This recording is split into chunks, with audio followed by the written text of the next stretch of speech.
Skandal dugaan hubungan gelap Ridwan Kamil dan Lisa Mariana terus menggelinding. Setelah saling melapor ke Bareskrim Polri, Ridwan Kamil dan Lisa Mariana kini berurusan dengan penyidik Komisi Pemberantasan Korupsi. Pengusutan aliran dana harap kasus dugaan rasuah Bank BJB yang menyeret nama RK turut membuat Lisa Mariana diperiksa penyidik.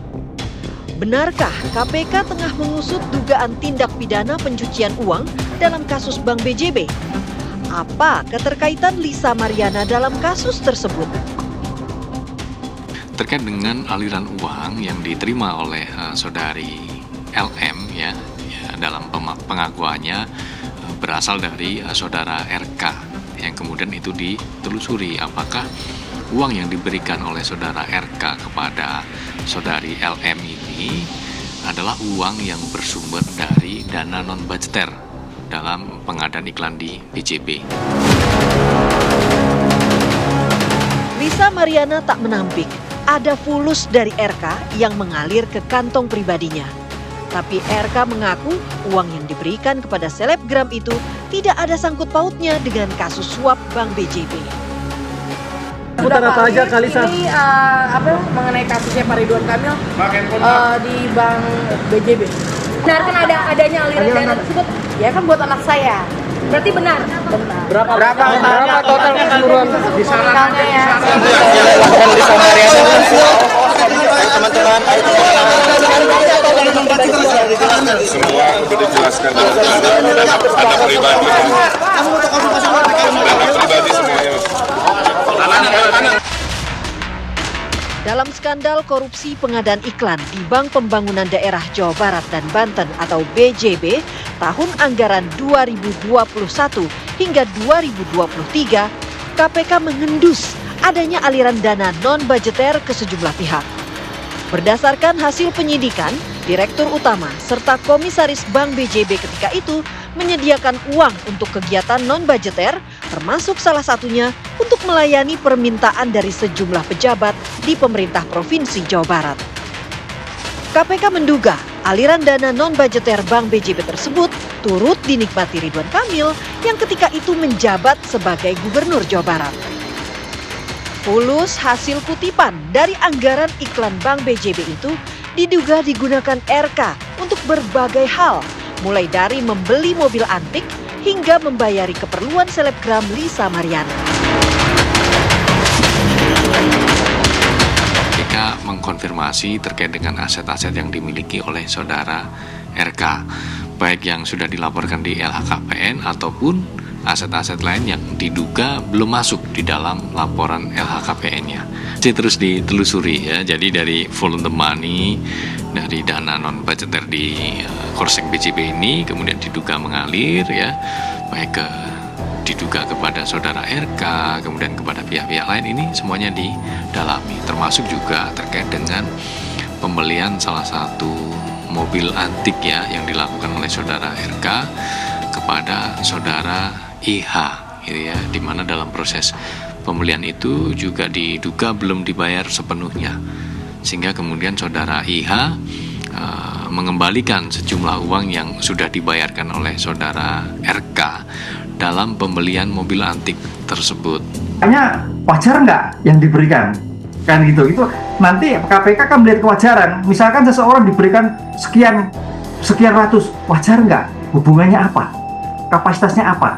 Nah, disitulah maka seorang penegak hukum akan melihat suatu kepatutan, kewajaran, bahwa dana itu lari kemana-mana dalam tingkatan yang tidak pas. Kalau misalkan hanya 100.000, 200.000 mungkin wajar. Tapi kalau lebih dari itulah, disitulah saya kira tingkat kepantasan, tingkat kewajaran dalam rangka aliran dana kepada siapa, termasuk orang-orang tertentu, itu KPK akan melihat, oh ini tidak wajar. Lah ketika tidak wajar itu harus sadar bahwa ini sesuatu tidak wajar. Berarti harusnya ditolak, kan itu Pak. Bukan, rezeki. Nah gitu udah bisa. Nah, di situ yang harus nanti dikembangkan di dalam suatu penjelasan itu. Penyidik sudah menggeledah rumah Ridwan Kamil di Bandung, Jawa Barat dan menyita sejumlah barang bukti seperti dokumen, peralatan elektronik, 1 unit motor Royal Enfield, serta 1 unit mobil klasik merek Mercedes-Benz milik Presiden ketiga Republik Indonesia, B.J. Habibie.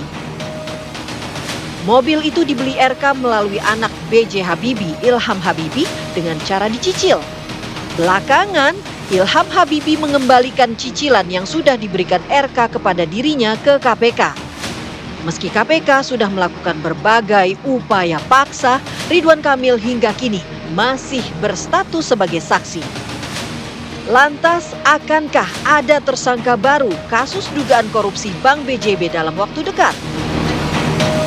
Tentunya penyidik nanti akan mendalami dan menganalisis dari pemeriksaan kepada sejumlah saksi yang sudah dilakukan, termasuk melengkapi berkas penyidikan kepada pihak-pihak yang sudah ditetapkan sebagai tersangka.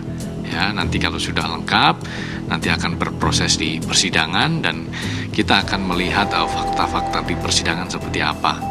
Yang tentu biasanya itu menjadi cikal bakal, menjadi tambahan bukti dan fakta-fakta yang kemudian bisa digunakan oleh penyidik untuk pengembangan penyidikannya. Semua tentu terbuka kemungkinan karena memang banyak informasi dan keterangan yang disampaikan baik oleh tersangka, kemudian saksi ataupun pihak-pihak lain yang sudah diperiksa oleh KPK. KPK harus jeli melakukan mensreanya seperti apa, penyalahgunaan seperti apa, kerugiannya seperti apa. Karena ini sesuai akan melanggar suatu SOP, jangan sampai berpijak pada judgment business rule. Nah ini jangan sampai.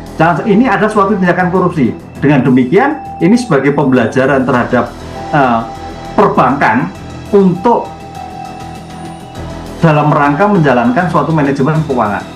Apalagi kalau sudah dibuktikan dana-dana mengalir kemana-mana, itu yang harus dilakukan oleh KPK secepat mungkin melakukan upaya paksa penyitaan sepanjang berkaitan dengan tindak pidana korupsi. Dan penyitaan itu penyitaan yang bernilai ekonomi sebagai pengganti kerugian negara akibat tindak pidana korupsi yang apabila nanti terbukti di dalam suatu persidangan.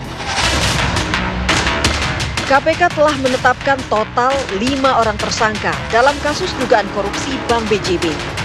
Mereka adalah mantan Dirut Bank BJB, Yudi Renaldi, pimpinan Divisi Corporate Secretary Bank BJB, Widi Hartono, serta 3 orang pihak swasta atas nama Ikin Asikin Dulmanan, Suhendrik, dan Sopan Jayakusuma.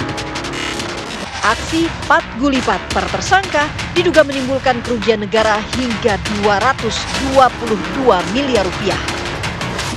Kerugian uang negara itu berasal dari selisih antara anggaran yang ditetapkan sebesar 409 miliar rupiah dengan realisasi iklan di berbagai media yang ternyata hanya digelontorkan sebesar 100 miliar rupiah.